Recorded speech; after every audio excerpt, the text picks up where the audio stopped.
Hello, and welcome back to episode 2 of my 4-part series all about the beautiful, the amazing Graceland Cemetery in Chicago, Illinois. If you have not yet watched part 1 to this series, I encourage you to go back and give it a visit after this video, as we cover the history of how Graceland Cemetery came to be, some things about Chicago around when the cemetery was founded, and a lot of other really fascinating facts. So if you like history and you like cemeteries, definitely give it a watch. And while you're at it, why not subscribe, as there are still 2 more episodes coming out after this one all about Graceland Cemetery and its beautiful stories, monuments, and even paranormal activity. It is spooky season after all, and if you enjoy seeing videos like this, maybe consider leaving a like and comment as well. Graceland Cemetery is 121 acres large and is the final resting place to numerous well-known Chicagoans. The cemetery was founded around when Chicago was just a baby city, so we've got some pretty historic people laying around here. This cemetery also has the nickname the Cemetery of Architects because of its population of well-known Chicago architects who are buried here, people like Daniel Burnham, William LeBaron and Jenny, and Louis H. Sullivan. But there are lots of others who have great stories to tell, so let's just get into it.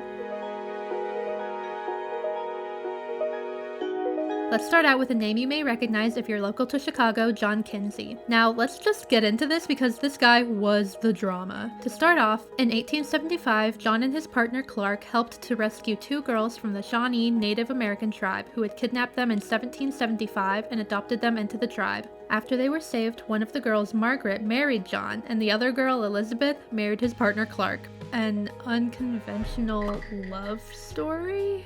Anyways, Kinsey was a fur trader from Quebec who moved to Chicago around 1802 with his wife and child, making him one of the first permanent non-Indigenous settlers, although he did move around the upper Midwest quite a bit. During the War of 1812, Kinsey was kind of a menace. He was previously a British subject, but at some point changed sides to defend the United States. But honestly, doing research on this guy was kind of messy because some things he did aided the United States, but some aided the British, and then the Native Americans were also in there somewhere. I'm not a huge war history buff, so please feel free to correct me in the comments or share other facts that I'm missing, but here's the gist. Kinsey was apparently a huge help to the US forces because he had a great relationship with the Native Americans, but also had an anti-American streak. For example, the battle at Fort Dearborn, Kinsey had met some of the Native Americans of the Potawatomi tribe, led by Billy Caldwell, and they had aided Kinsey and his family in their escape of the fort. This battle left 53 people dead and is known as a pretty devastating event in history. During the war, he had switched sides from British to United States and was arrested for treason and imprisoned on a British vessel to be transported back to Great Britain,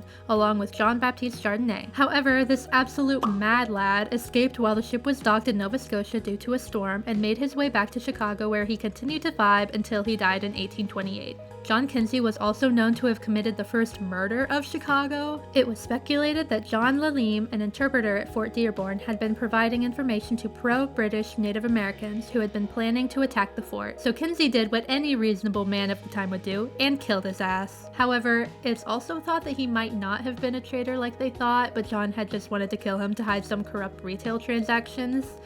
Yikes. Well, regardless, Kinsey Street in Chicago is named after him, and people were kind of side-eyeing that decision since he literally murdered a guy. In the 1942 Chicago Tribune, it was written about Kinsey, "The killer had a street named after him, and stalks through Chicago's early history like Superman." Kinsey died in 1828 and was originally buried at the Fort Dearborn Cemetery, then was later moved to the City Cemetery, then moved a final time to Graceland Cemetery, where he rests today. Also, fun fact, his great-granddaughter Juliette Gordon Lowe is the founder of the Girl Scouts of the USA. Cool. On to another familiar Chicago name who is a little less drama, Charles Wacker. Wacker was a German-American philanthropist and businessman. His father, Frederick Wacker, was born in Germany and was president of the Wacker and Burke Brewing and Malting Company. After Frederick died in 1884, Charles became the president of the company in his stead. But that's not all. In the 1890s, Charles was one of the directors of the 1893 World's Columbian Exposition. In his honor, Wacker Drive was built and named after him as a part of the Burnham Plan, and Charles H. Wacker Elementary School is named after him as well.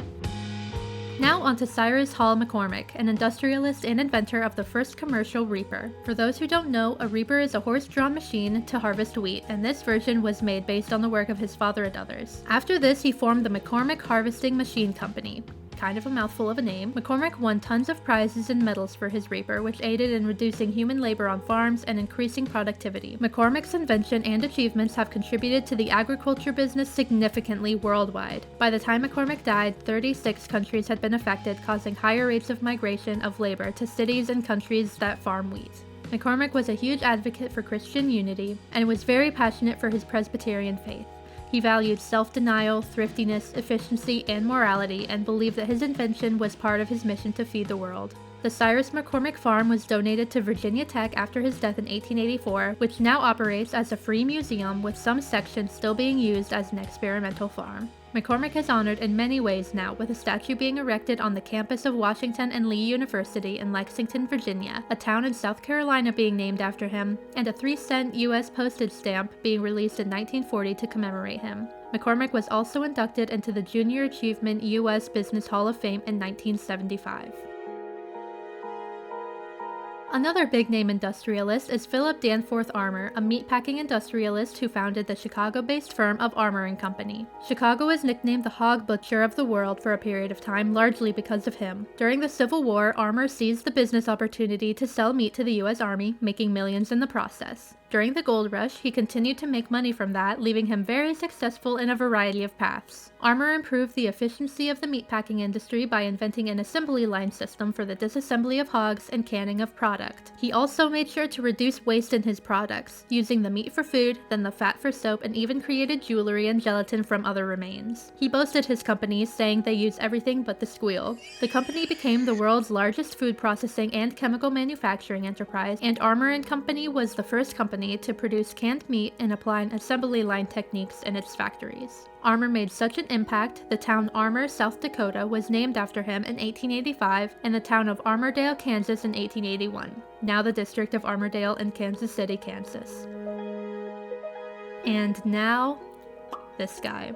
George Mortimer Pullman, known for being an American engineer and industrialist, inventing and producing the Pullman sleeping car, and founding the company town in Chicago for his workers, also known for being just an enormous asshole, but we'll get to that. Some backstory: during the 1850s, Chicago was a mess. The streets were built at too low an elevation on the shore of Lake Michigan, so the city often resembled a swamp. The city began to re-engineer its sewerage system to clear up the streets, but it was a huge project because it required the raising of the street level an average of over a meter. Numerous buildings would have had to be demolished and rebuilt or physically raised in order to meet the newly raised street level. This is where Pullman came in. He moved to Chicago with his partner Charles Moore to create a firm to raise buildings in Chicago over 6 feet to avoid demolition. Their firm raised many buildings in Chicago, and during that time the buildings were even fully operational while being raised, with people coming in and out as usual. They did this by having men turn jack screws on signal until a building reached its desired height. Sounds easy, right? Later on, Pullman developed a railroad sleeping car, also known as a Pullman sleeper or a palace car. They were designed to provide a luxury experience for those traveling across the country by train. After Abraham Lincoln was assassinated in 1865, Pullman arranged to have his body transported from Washington, D.C. to Springfield on a sleeper, which gained him national attention. In 1867, he introduced the first hotel on wheels, which was a sleeper car with an attached kitchen and dining car. The food was supreme and rivaled the best restaurants, and the service was immaculate. A year later, he introduced the Delmonico, which was a sleeper car devoted specifically to fine cuisine. Pullman was also the biggest single employer of African Americans in post-Civil War America, as he hired black people to work on the trains in a variety of positions. Although I say variety, but his workers were expected to kind of do anything and everything. In 1880, Pullman bought 4,000 acres about 14 miles south of Chicago, and there he created the Pullman Company town. Pullman believed that the fresh country air and fine facilities without agitators, saloons, and city vice districts would result in a happy and loyal workforce. His town gained national attention as people from the World's Columbian Exposition came to visit, and national press praised Pullman for his vision. According to mortality statistics, it was one of the healthiest places in the world. However, Pullman ruled the town like a feudal baron. He did not allow any independent newspapers, public speeches, or town meetings. He allowed inspectors inside his workers' homes regularly to inspect for cleanliness and would fire his workers and evict them with only 10 days' notice. There was a church in town, but stood empty because no denomination would pay rent and no other congregation was allowed. If that didn't seem dystopian enough, in 1894 the demand for manufacturing decreased and Pullman began to cut jobs and wages while simultaneously increasing working hours in order to lower costs but keep profits. He also did not lower rent or prices in his town. This is about when the asshole name comes in. The Pullman strike began because of this, and even caused violence, which was faced with even more violence encouraged by Grover Cleveland Cleveland, which led to many injuries as the United States troops were called in to suppress the gatherings. Pullman was given just 5 days to respond to the union demands, but Pullman didn't even consider negotiating. Instead, he played chicken and left town. In June, all Pullman cars were cut from trains, union members were fired, and entire rail lines were shut down because of it. There was even a blockade of the Federal mail that traveled primarily by train. All this because he refused to negotiate and treat his workers fairly. Huh. Anyway, Pullman passed away in 1897 at age 66 in Chicago, but he and his family still could not rest. The family feared that some of his former employees or haters might try and dig up and deface his body, which honestly, he may have been an unfair guy, but that would have been way too far. His family therefore arranged for his body to be placed in a lead-lined mahogany coffin sealed inside a block of concrete and buried in a large pit with 18 inches of reinforced concrete at the base and walls. The coffin was then layered in asphalt and tar paper, more concrete, and a layer of steel rails, and another layer of concrete. A bit of overkill, but his monument now stands tall, featuring a Corinthian column with curved stone benches. His monument was actually designed by Solon Spencer Beeman, the architect of his company town. One last thing is that the town of Pullman, Washington is actually named in his honor, because they expected him to build major railroads there. But he didn't. The route actually went into Spokane instead. Backstabbing piece of shit. Now, since Graceland Cemetery is nicknamed the Cemetery of Architects, it would be just wrong of me not to go over some of the most famous architects here, starting with Lewis Henry Sullivan, known as the father of skyscrapers and father of modernism. Sullivan moved to Chicago in 1873 to take part in the building boom that was happening after the Great Chicago Fire destroyed most of Chicago in 1871. At the time, he worked for William LeBaron Jenney, the architect that is claimed to have erected the first steel-framed building. Sullivan worked with plenty of big-name architects and rivaled even more, and was even a mentor to Frank Lloyd Wright for a time. He is also one of the men considered as the Holy Trinity of American architects, along with Frank Lloyd Wright and Henry Hobson Richardson. Sullivan is known for the phrase "form follows function," although that idea was not entirely his. He worked on many fantastic buildings such as the Wainwright Building in St. Louis, the Guarantee Building or Prudential Building in New York, and locally in Chicago he is responsible for the Auditorium Building, the Sullivan Center on South State Street, also known as Golf Target, as well as various monuments at Graceland Cemetery like Getty Tomb and the Martin Ryerson Tomb, which you can hear more about in episode 4. If you've seen any of his buildings, you may notice that a lot of them have a beautiful ornamental design. That is his signature style and very unique to anything we'd see today. Unfortunately, Sullivan and his work fell out of favor towards the end of his life, and he died alone and was buried with a very small grave marker that was hardly noticeable, and he was almost forgotten. However, Thomas Talmadge insisted that he be remembered with a more recognizable headstone fit for someone who had such a lasting impact on the history of architecture. So he formed a small committee to plan and finance the memorial stone, and that is what marks his grave in Graceland Cemetery today. On the front is a side profile of Sullivan over one of his own ornamental designs. The sculptured sides of the granite resemble the development of the skyscraper, and on the back is a tribute written by Talmadge to the late and great architect. After his death, he was awarded the AIA Gold Medal. Rivaling Sullivan, but neighboring him in the cemetery, is John Wellborn Root, colleague of Daniel Burnham. He was one of the founders of the Chicago School architecture style, and 2 of his buildings are now on the National Historic Landmark Registry, while others have been designated as Chicago landmarks. Just like Louis Sullivan, he was awarded the AIA Gold Medal after his death. Root moved to Chicago in 1871 and was soon employed at an architecture firm. Later, he met Daniel Burnham and formed the firm of Burnham and Root 2 years later in 1873. The two worked together for 18 years. The 2 of them, along with Dunkmar Adler and Louis Sullivan, later formed the Western Association of Architects, where Root served as president in 1886. Root was also on the team to plan for the World's Columbian Exposition when it came to Chicago. Unfortunately, before it was constructed, Root contracted pneumonia and passed away at the age of 41. Root is known for developing the floating raft system to create a foundation for tall buildings so that they wouldn't sink down into Chicago's moist soil. This system was first used for the Montauk Building in 1882 and later transferred the use of steel frame to vertical load-bearing walls in the Phoenix Building in 1887 to somewhat imitate William LeBaron Jenney's home insurance building. Root is also known for erecting the Monadnock Building in 1889 and the Rookery Building in 1885, both of which are now on their own National Historic Registries, respectively.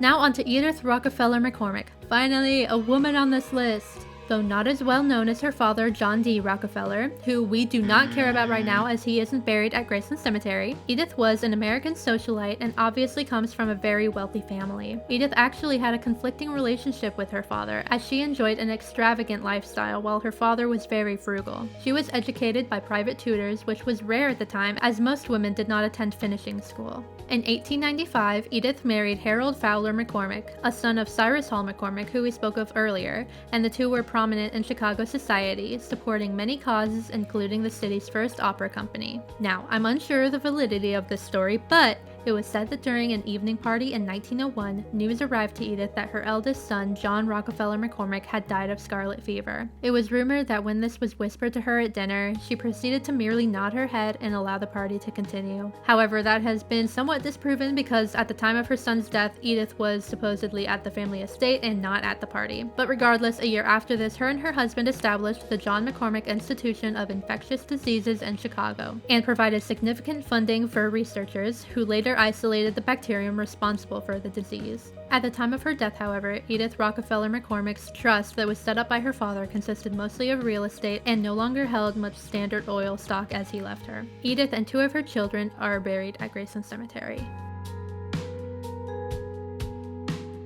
A very unique name on this list of well-known people buried here at Graceland Cemetery is Baseball Hall of Famer Ernie Banks. Also known as Mr. Cub or Mr. Sunshine, Banks was an American professional baseball player who starred in the major league as shortstop and first baseman for the Chicago Cubs between 1953 and 1971. He began his professional baseball career in 1950 with the Kansas City Monarchs, but later joined the Cubs and was their first black player on the team. But actually, he wasn't supposed to be the first black player. Instead, it was supposed to be Gene Baker, but unfortunately he sustained a minor injury before the game, meaning Banks was next in line. This was a pretty big controversy as Baker had more publicity and had played longer and was very skilled, while Banks was only just starting out. Banks was the Cubs' main attraction in the late 1950s and was the National League Most Valuable Player in 1958 and 1959. He was also the Cubs' first Gold Glove winner in 1960. Banks retired from playing in 1971, was a coach for the Cubs in 1972, and in 1982 was the team's first player to have his uniform number retired. In 1977, he was inducted into the National Baseball Hall of Fame and passed away in 2015 at age 83.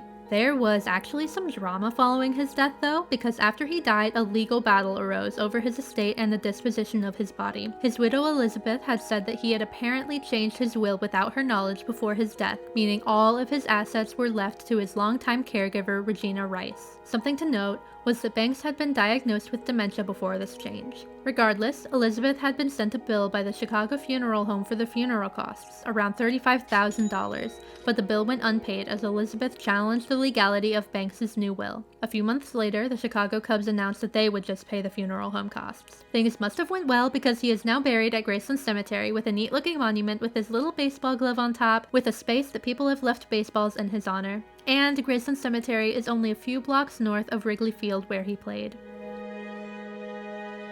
Last but certainly not least is Marshall Field, an entrepreneur and founder of Marshall Field & Company. His business was renowned for its exceptional level of quality and customer service. Field offered unconditional refunds, consistent pricing, and international imports, which were only some of the things that became standards in quality retailing, but was not normal at the time. His employees were also trained to not push products on uninterested customers, which was a common practice in retail stores at the time. The quotes, "Give the lady what she wants," and "The customer is always right," are attributed to Field. Retail workers, get him! Field died in New York City in 1906 at the age of 71 after contracting pneumonia after playing golf with his nephew, secretary, and Robert Todd Lincoln, Abraham Lincoln's eldest son. Field is remembered with a bust sculpture of him on the north riverbank of the Chicago River facing the Merchandise Mart, along with other early 20th century industrialists of Chicago. The Field Museum of Natural History was named after him in 1894 after he donated $1 million, which he was actually hesitant to do. On the topic of the museum, he is quoted saying, "I don't know anything about a museum, and I don't care to know anything about a museum. I'm not going to give you $1 million." But obviously he did it anyway. Field is now commemorated with a grand memorial created by architect Henry Bacon and sculptor Daniel Chester French, who were later responsible for the Lincoln Memorial. The statue titled Memory holds oak leaves, which is a symbol of calm courage. The staff of Mercury is also present on the statue, which typically stands for medicine, but here is apparently symbolizing commerce, as Mercury was the classical god of commerce as well as of skill, elegance, cleverness, travel, and thievery. Field went through a lot with his business, with it even surviving the Great Chicago Fire with significant damages and the Panic of 1873, and continues to be a big name in terms of commerce and leaves a lasting impact on retail. So what do you think? Did you know all these big names that are now resting in this historic and unique cemetery? I encourage you to leave a comment if you found any of these stories interesting or if you have some to share as well. I love being able to share these stories with you and would love to hear about yours. Remember, this is only episode 2 of 4, so subscribe if you don't want to miss the next upload, and if you haven't seen episode 1 yet all about the history and founding of Graceland Cemetery, now's the time to go watch. A short note that I highly recommend going to visit Graceland Cemetery if you're in the Chicago area. It's definitely within my top 10 favorite places I've ever been. It takes a good while to walk through, so bring your hiking shoes. And here's a map locating the people I talked about today in case you'd like to visit for yourself. But please remember to be respectful of the monuments, the wildlife, and the people both living and dead. It's important to treat the area kindly so that others can visit and enjoy the beauty of Graceland Cemetery as well. You made it! It's the end of the video. Thanks again for watching. Until next time.